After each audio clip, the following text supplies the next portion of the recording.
وسیم آفات ہیں، انہوں نے ایک پوسٹ سینڈ کی ہے اور کہا ہے کہ حج اور شہادت کا ثواب جو شخص ماہ ذوالقعدہ کی ہر رات میں 2 رکعت نفل اس طرح پڑھے کہ ہر رکعت میں سورہ فاتحہ کے بعد 3 بار سورہ اخلاص پڑھے تو اسے ہر رات میں ایک شہید اور ایک حج کا ثواب ملتا ہے۔ یہ جو ہے حوالہ دیا ہے رکن دین، پیج نمبر 175، اور پھر آگے لکھا ہے ثواب کی نیت سے اسے اپنے سبھی دوستوں کو شیئر کیجیے اور پورے مہینے یہ نماز پڑھنے کی نیت کر لیجیے۔ کیا ایسی کوئی نماز ہے؟ بھائی ذوالقعدہ کے مہینے میں خاص کوئی بھی ایسی نماز نہیں ملی ہے۔ ذوالقعدہ کے مہینے میں ایسی کوئی خاص نماز کا ثبوت نہیں ملتا۔ ہو سکتا ہے کسی بزرگان دین کا کوئی تجربہ ہو تو ہو، لیکن ہاں ذوالقعدہ کے مہینے میں کچھ جو ہے غلط فہمیاں ہمارے معاشرے میں ہیں، تو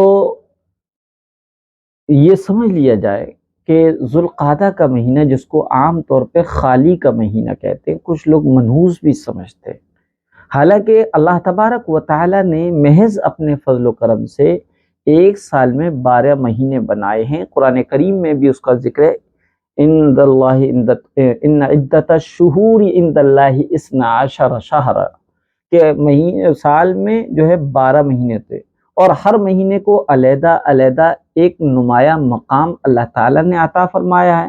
آج ہم انہی مہینوں میں سے ایک مہینہ ذی قعدہ ہے، اور اس کو اسلامی سال کا 11واں مہینہ کہا جاتا ہے۔ اس کے متعلق آپ کو اس سوال کے ضمن میں قرآن و حدیث اور بزرگان دین کے اقوال اور سلف صالحین کی ملفوظات کی روشنی میں آپ کے سامنے جو ہے کچھ باتیں پیش کر رہے ہیں۔ تو سمجھنا چاہیے کہ ذی قعدہ کی فضیلت کیا ہے۔ تو شوال، ذی قعدہ اور ذی الحجہ کے ابتدائی اور شروعات کے 10 دن اشہر حج کہلاتے ہیں۔ اشہر حج یعنی حج کے مہینے کہلاتے ہیں۔ چنانچہ صحیح بخاری میں ایک روایت ہے جس میں فرمایا گیا، حضرت عبداللہ بن عمر رضی اللہ تعالیٰ عنہما نے فرمایا، اشہر حج یعنی حج کے مہینے شوال، ذی قعدہ اور ذی الحجہ کے شروعات کے 10 دن ہیں۔ ان مہینوں کو حرمت والا 2 معنی کے اعتبار سے کہا جاتا ہے۔ 2 معنوں کے اعتبار سے اشہر حج کو حرمت والا بھی کہا جاتا ہے۔ ایک تو یہ کہ ان میں قتل و قتال، لڑائی وغیرہ حرام ہے۔ دوسرے اس لیے کہ یہ مہینے متبرک اور واجب الاحترام ہیں۔ ان میں عبادت کا ثواب دیگر ایام اور دیگر مہینوں کے بالمقابل زیادہ ملتا ہے۔ ان میں سے پہلا حکم تو شریعت اسلام میں جو ہے کہ لڑائی بڑائی جو تھا اس کا وہ ختم ہو گیا، مگر دوسرا حکم یعنی ان مہینوں کا ادب و احترام اور ان میں عبادت گزاری کا خصوصی احترام اسلام میں باقی ہے۔ خاص طور پہ ان مہینوں میں عبادت کا خوب اہتمام کرنا چاہیے، اسلام میں یہ چیز باقی ہے۔ ایک مرتبہ حضور اکرم صلی اللہ علیہ وسلم نے ایک صحابی کو مخاطب کر کے ارشاد فرمایا، صبر یعنی رمضان کے مہینے کے روزے رکھو اور ہر مہینے میں 1 دن کا روزہ رکھ لیا کرو۔ صحابی نے عرض کیا کہ مجھے اس سے زیادہ کی طاقت ہے، لہذا میرے لیے مزید اضافہ فرما دیجئے۔ آپ صلی اللہ علیہ وسلم نے فرمایا ہر مہینے میں 2 دن روزہ رکھ لیا کرو۔ صحابی نے عرض کیا میرے اندر اس سے بھی زیادہ کی طاقت ہے، اس لیے مزید اضافہ فرما دیجئے۔ آپ صلی اللہ علیہ وسلم نے فرمایا ہر مہینے 3 روزے رکھ لیا کرو۔ صحابی نے عرض کیا میرے اندر اس سے بھی زیادہ کی طاقت ہے، اس لیے میرے لیے مزید اضافہ فرما دیجئے۔ آپ صلی اللہ علیہ وسلم نے فرمایا حرمت والے مہینوں یعنی ذی قعدہ، ذی الحجہ، محرم اور رجب میں روزہ رکھو اور چھوڑو۔ آپ صلی اللہ علیہ وسلم نے اپنی 3 انگلیوں سے اشارہ فرما کر ان کو ساتھ ملایا، پھر چھوڑ دیا۔ مطلب یہ تھا ان مہینوں میں 3 دن روزے رکھا کرو، پھر 3 دن ناغا کیا کرو، اور اس طرح کرتے رہا کرو۔ اسی طریقے سے ابن کثیر میں ہے قرآن مجید میں حضرت موسیٰ علیہ السلام کا جو یہ واقعہ موجود ہے کہ اللہ تعالیٰ نے ان کو نئی شریعت اور کتاب دینے کے لیے کوہ طور پر پہلے 30 راتوں کا اعتکاف کرنے کا حکم فرمایا اور پھر مزید 10 راتوں کا اضافہ فرما کر کل 40 راتیں مکمل ہونے پر ان کو شریعت اور کتاب یعنی توریت عطا فرمائی۔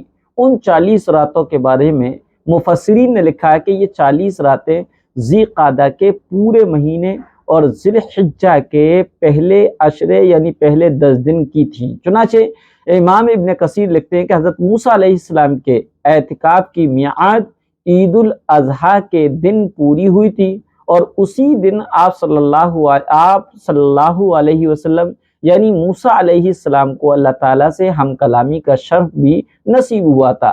رسول اللہ صلی اللہ علیہ وسلم نے کل 4 عمرے کیے اور ام المومنین حضرت عائشہ رضی اللہ تعالی عنہ اور حضرت عبداللہ بن عباس رضی اللہ تعالی عنہما فرماتے ہیں کہ رسول اللہ صلی اللہ علیہ وسلم نے ذی قعدہ کے علاوہ کسی مہینے میں عمرہ نہیں فرمایا۔ یہ جو مہینہ چل رہا ہے جس کو خالی کا مہینہ کہتے ہیں، یہ مہینہ جس کو لوگ منحوس سمجھتے ہیں، یہ منحوس کیسے ہو سکتا ہے؟ کیونکہ پیارے آقا نے 4 عمرے کیے اور چاروں عمرے جو ہے اسی مہینے میں یعنی ذی قعدہ کے مہینے میں کیے اور کسی مہینے میں نہیں کیے۔ اسی طریقے سے حضرت عبداللہ بن عباس رضی اللہ عنہما کی ایک روایت ہے کہ رسول اکرم صلی اللہ علیہ وسلم نے کل 4 عمرے کیے، ایک عمرہ، دوسرا عمرہ قضا، دوسرا عمرہ جو تھا وہ عمرے کی قضا تھی، تیسرا عمرہ جیرانہ اور چوتھا عمرہ حجۃ الوداع کے ساتھ کیا۔ حضرت ابو بکر رضی اللہ تعالیٰ عنہ سے روایت ہے کہ رسول اکرم صلی اللہ علیہ وسلم نے ارشاد فرمایا، جس دن اللہ تعالیٰ نے زمین و آسمان کو پیدا کیا اس دن سے لے کر آج تک زمانہ اسی حالت پر گھوم پھر کر واپس آ گیا، یعنی اب اس کے دنوں اور مہینوں میں کمی اور زیادتی نہیں ہے جو زمانے جاہلیت میں مشرک کیا کرتے تھے، بلکہ اب وہ ٹھیک ہو کر ایک طرز پر واپس آ گیا جس طرز پر اپنی ابتدائی اصلی صورت میں تھا۔ 1 سال 12 مہینوں کو ہوتا ہے، ان میں 4 مہینے عزت و حرمت والے ہیں، جن میں 3 مہینے تو مسلسل اور کنٹینیو ہیں یعنی ذی قعدہ، ذی الحجہ اور محرم، اور 1 مہینہ جو ان سے علیحدہ ہوتا ہے وہ رجب کا ہے جو ہمارے جمادی الاخر اور شعبان کے بیچ میں ہوتا ہے۔ بہرحال ماہ ذی قعدہ میں ماہ ذی قعدہ یعنی جو موجودہ مہینہ چل رہا ہے یہ دعاؤں کی قبولیت کا مہینہ ہے۔ یہ حرمت والے مہینوں میں سے ایک مہینہ ہے جو زمانے جاہلیت میں بھی قابل احترام تھا اور اسلام نے بھی اسے کافی اہمیت دی ہے اور عظمت بخشی ہے۔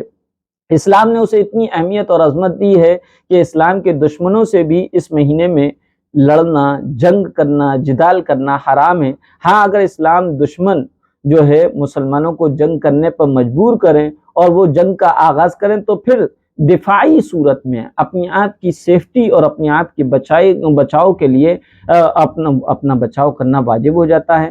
اب اس مہینے سے متعلق غلط فہمی کیا ہے وہ سمجھنا ہے، مگر افسوس ہے ہمارے مسلم قوم پر، ہمارے مسلم ناخواندہ بہنوں اور بھائیوں پر جو ذی قعدہ کے مہینے کو خالی کا مہینہ کہتے ہیں۔ وہ شاید اس وجہ سے کہتے ہوں یا اس وجہ سے کہا جاتا ہو کہ یہ مہینہ اپنے سے پہلے اور بعد کے مہینوں کے اپوزٹ، یعنی اس سے پہلے عید الفطر پڑا جو شوال کا مہینہ ہے اور اس کے بعد جو مہینہ آئے گا وہ ذی الحجہ کا ہے۔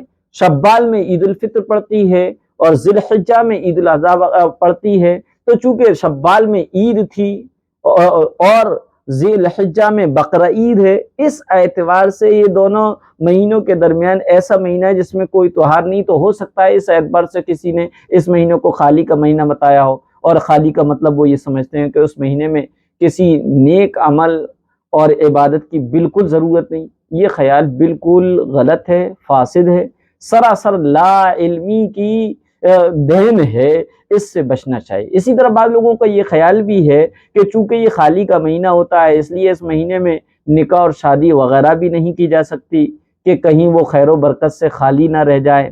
چنانچہ اکثر دیکھنے میں آیا کہ لوگ ماہ شوال یعنی عید کے مہینے میں جو ہے جلدی شادیاں کر کے فارغ ہو جاتے ہیں تاکہ کہیں ذی قعدہ کا مہینہ شروع نہ ہو جائے۔ حالانکہ ذی قعدہ کے مہینے میں سن 5 ہجری میں رسول اکرم صلی اللہ علیہ وسلم نے ام المومنین حضرت زینب رضی اللہ تعالی عنہا سے نکاح فرمایا تھا۔ اسی طرح ماہ ذی قعدہ ہی میں سن 7 ہجری میں حضور اکرم نور مجسم صلی اللہ علیہ وسلم نے حضرت میمونہ رضی اللہ تعالی عنہا سے نکاح فرمایا تھا۔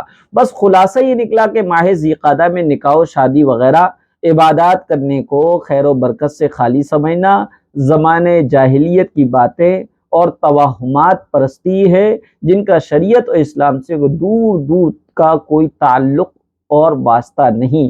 ماہ ذی قعدہ بہت برکتوں، رحمتوں، فراحتوں والا مہینہ ہے۔ اس مہینے میں زیادہ سے زیادہ شادیاں کی جائیں اور زیادہ سے زیادہ روزے اور دیگر عبادات کی جائیں، تاکہ ہمارا نام اعمال، خود ہمارا دامن حسنات سے، نیکیوں سے بھر جائے اور دنیا بھی سدھر جائے، آخرت بھی سنور جائے۔ اللہ تعالیٰ ایمان والوں کو ایمان کی حفاظت فرمائے، ان کا خاتمہ ایمان پر فرمائے اور ان کو عقل صحیح اور دین کی سمجھ عطا فرمائے، اور یہ سمجھ لیا جائے کہ اس طرح کی کوئی نماز نہیں ہے۔